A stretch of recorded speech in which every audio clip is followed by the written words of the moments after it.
ay kasama ko pa sa Senate of the Philippines.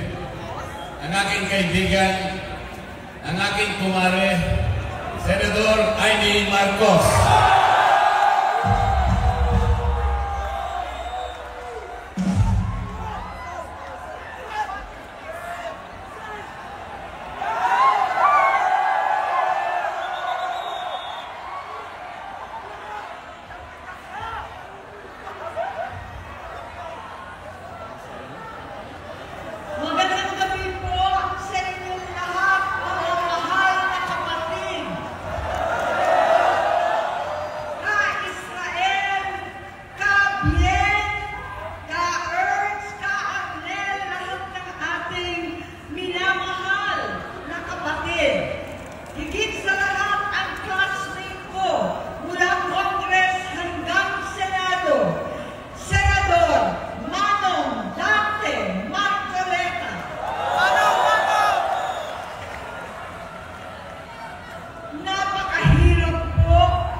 hindi siya pumapasok. Tuwing kukumprontahin ko siya, ay nagsasabi siyang magbabago na siya, aalisin na niya ang bisyo. Hanggang sa may nagsumbong na naman sa akin na sa paggising pa lang sa umaga, kasabay ng almusal, marijuana pala.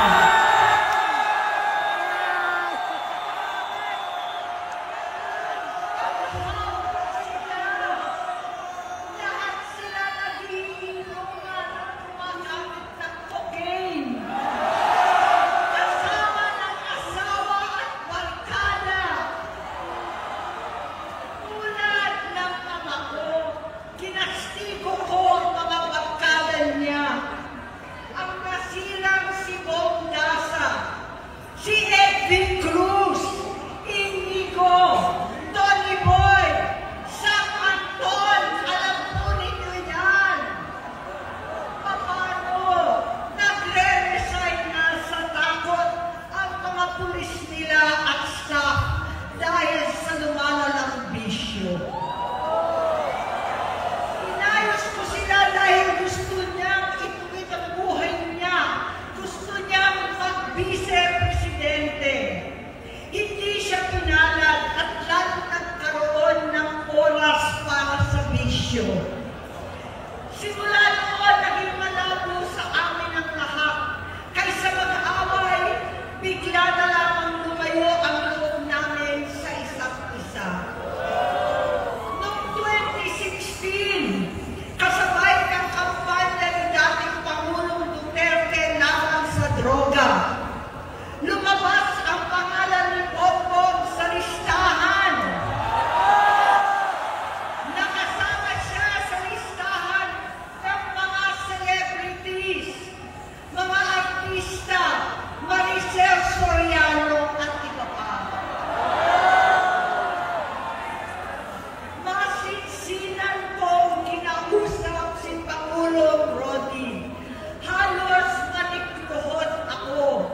Sinabi ko ayon sa kapulisan, dapat unahin, usigin ang mga pusher at saka na lamang sagipin ang mga user. Naligtas si Bongbong. Labis ang takot ko at pag-aalala. Kinausap ko siya at nagsabi siyang talagang siya ay nagbabago na. Muli at lagi, hindi ako nawalan ng pag-asa. Ako'y naniwala ulit. Mula noon, ang natatanggap ko na lang na balita tungkol sa kapatid ko ay regular na pagpapadoktor. Kaya kumalma naman ako. Inisip ko, totoo, dahil na-opera na ang tuhod niya sa gout. Siguro, totoo na ito. Hanggang nito, nalaman ko na tuloy ang paggamit niya sa mga party na garapalan naghahain ng droga. Pinagmamalaki pa ng mag-asawang kayang-kaya nila ang microdosing ng cocaine. Hati-hatiin daw para 4 na beses sa isang araw. Hindi mabibisto. Ang pagpapadoktor, pinalabas nila ang pag-stem cell. Nagpapalit daw ng dugo, nagpapa-blood transfusion. Kayang-kaya raw, hindi ko maintindihan ang pinagsasabi. Noong 2021, kahit papano, nagkikita kami at nagkakausap. Sumamba siya sa aking talagang hinintunan niya. Naniwala ako kasi sabi niya gusto niyang tumakbo. Ang sabi ko, tutulong ako sa abot ng aking makakaya. Ipinakilala ko si Bongbong kay Inday. Naging magkatandem sila. Pagkatapos noon ay biglang hindi na niya ako ulit kilala. Kahit si Inday, nagtataka, bigla ko na itsapwera. Kahit ganon, nangampanya pa ako para sa kanya, kahit si Inday na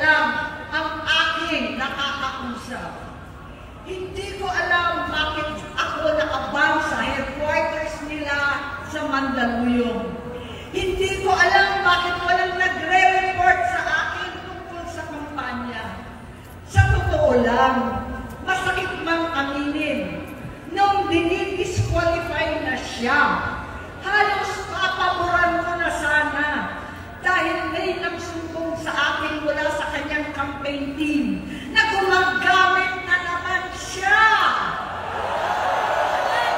Nung sinabihan ko, siya at mga taong nasa paligid niya, nagkaisa silang tuluyan akong alisin sa kampanya na ako naman ang bumuo. Sinabi nilang gusto ko na siya ay mag-disqualify para ako ang pumalit. Hindi totoo yun! Iniisip ko ang kalagayan ng aking kapatid at paano siya magsisilbi kung ganyan ang kalagayan niya. Pero pinaparating sa akin na hindi siya lulong at minsan na lamang tuwing nagpa-party. Hindi ko maipaliwanag bakit gusto kong maniwala at hindi mawalan ng pag-asa. Noong nanalo siya, naging pinakamalayo na kami sa isa't isa.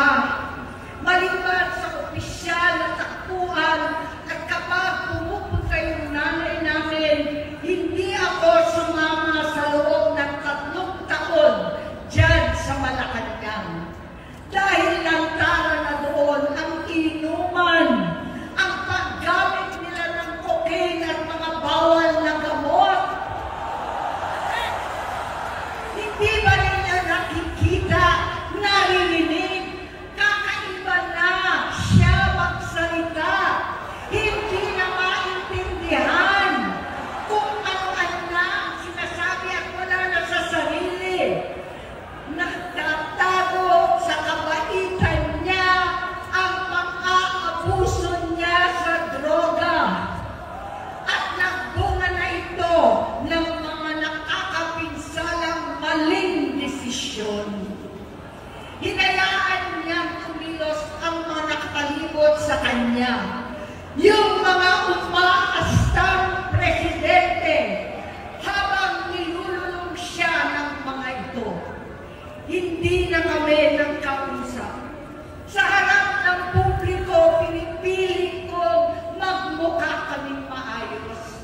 Pero wala na kaming koneksyon. Hindi ko hinihiling na maunawaan ninyo ako, lahat kayo. Sa palagay ko, ang makakaunawa lamang sa akin ay ang mga pamilya may pinagdaanan sa adiksyon, sa inom, sa sugal, sa alak, sa bisyo, higit sa lahat, sa droga. Pag hindi ko siya nakakasama buong aking loob na ipasok sa institusyon, ipagamot, iparihab ko na yan. Pero tuwing maghaharap kami noon, hindi kaya ng aking kalooban na gawin yon. Tuwing magsasabi siya sa akin na magbabago na siya, hindi ko siya kayang iniisin. Hindi ko kayang ipagkait sa kanyang pagkakataon at pagbabakasakali, umaasa ako at laging nananalangin na sana, oo nga,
Inday, sa confidential funds na kung tutuusin ang galing naman sa opisina ng Pangulo, hanggang sa pagpadukot sa dating Pangulong Duterte para itago na lamang sa ibang bansa.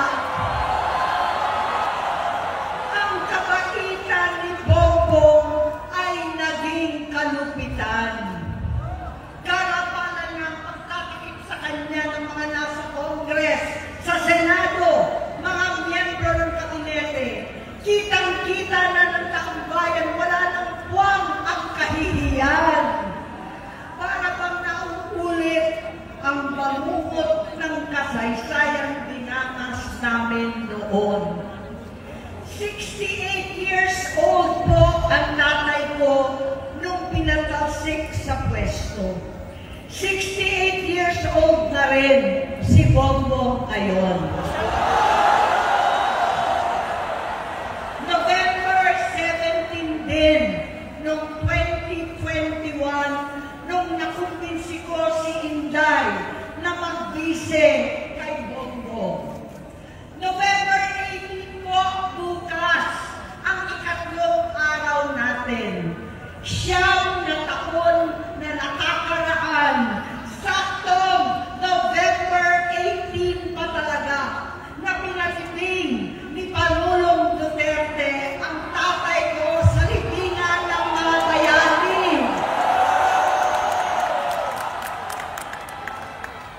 Halo-halo na ang aking nararamdaman, pero alam kong ito ang dulo at hangganan ng aking pagtitiis at pananahimik. Hindi na tayo mananahimik! Dahil nalaman ko pati ang mga anak niya ay nagdodroga na. Pinasusuklaman ko pa ang pag-alok ng mag-inang si Sandro ng droga ang aking mga anak at iba pang mga kamag-anak. Yan ang hindi ko na mapapalampas. Sa loob ng halos 4 na dekada, wala akong ibang pinangarap kundi maipakita sa sambayanan na hindi kami masamang tao. Hindi masama ang pamilya Marcos. Gusto kong ibangon ang dangal ng aking ama. Sa pamamagitan ng nagpagtatrabaho para sa bayan, sinikap kong maging mabuting gobernador, kinatawan, senador. Hindi ako halos nagpapahinga para makapag-iwan sana ng legasiya na kapag sinabing Marcos, nabawi na namin ang tingin sa nakaraan. Ngunit sa kagustuhan kong maging responsableng anak, matupad ang pangako ko sa aking ama, nabigo akong maging mabuting kapatid. Naging mahina ako kay Bongbong. Sa kapulisan at sundalo, sa lahat ng mga leader at tagapagpatupad ng batas, siya ang Pangulo natin ngayon. Sinabi ko kung anong kalagayan niya ngayon. Tulungan niyo akong mapabuti ang kanyang kalagayan. Tulungan niyo akong matulungan siya. Hindi niya ako kalaban. Ang kalaban niya ay ang sarili niya. At nadadamay ang bansa sa laban na yan. Bilang senador at lingkod bayan, batid ko ang mga problema at gaya ng bayan, alam ko rin ano ang solusyon. Sa pagkakawatak-watak, patuloy na pamumulitika, pagnanasa sa kapangyarihan ng mga talunan naman, kaguluhan sa Mindanao, alanganing giyera sa China at Estados Unidos, kawalang pananagutan sa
tunay ni Bonget. Kaya ito sasabihin sa harap ng taong bayan, sa harap ninyong lahat, at sa harap ni Bongbong. Bonget, magtatatlong taon na tayong hindi nakakausap.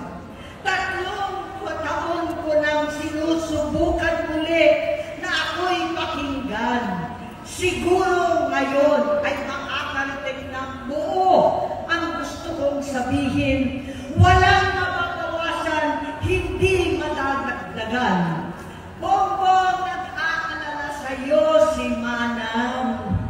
Tuwing nakikita kita sa TV, gusto kitang puntahan.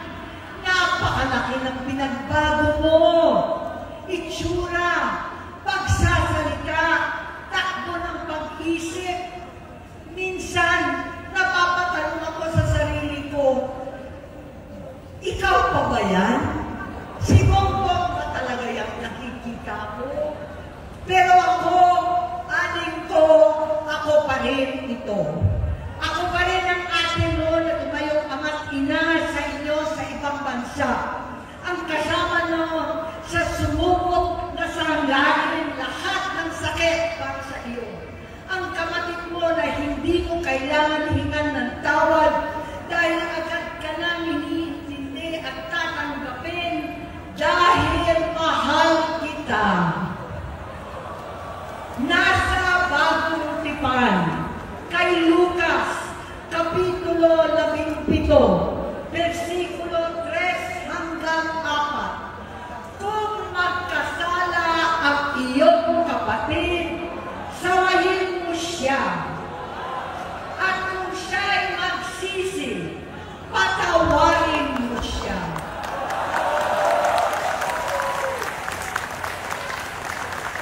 Tama na, aling ko.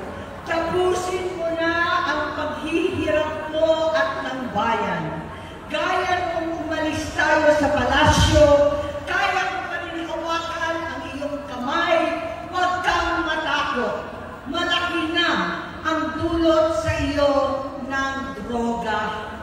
Sinisisi ko ang sarili ko dahil hindi ako nakinig sa mga sumbong. Hindi ako nakialam. Hindi ako maniwala. Pero hindi pa huli ang lahat. Tama na, aling ko. Magpahinga na tayo. Umuwi na tayo. Magpagamot, magpagaling at nangangako ako. Hindi ako malilingan, hindi ako magkukulang. Lahat ng kasama mo ngayon, hindi natin kasama sa pinakamadilim na bahagi ng buhay natin. Kasama mo sila ngayon dahil nasa taas ka pa. Ako at ang ating mga tunay na kapatid dito sa Luneta ang kasama mo kahit magdilim ulit ang lahat. Talikuran mo ang iniisip at ibinubulong lang ang misyon. Unahin na natin ang kalusugan mo dahil sa adiksyon na bigyan mo ng malubhang karamdaman ang buong bansang Pilipino. Matatanda na tayo. Sakitan na si Mami. Alagaan na lang natin ang isa't isa. Kaliwat kanan man ang pambuhusga sa akin. Malinaw sa aking puso na dapat mauna ang Diyos, ang bayan, pamilya at sarili. Hanggang sa mga oras na ito, Bonget, gusto kong malaman mo na hindi kita sinusukuan. Hindi ko kakayanin kung mapapahamak ka. Kaya hinihingi ko na tayo'y umuwi na.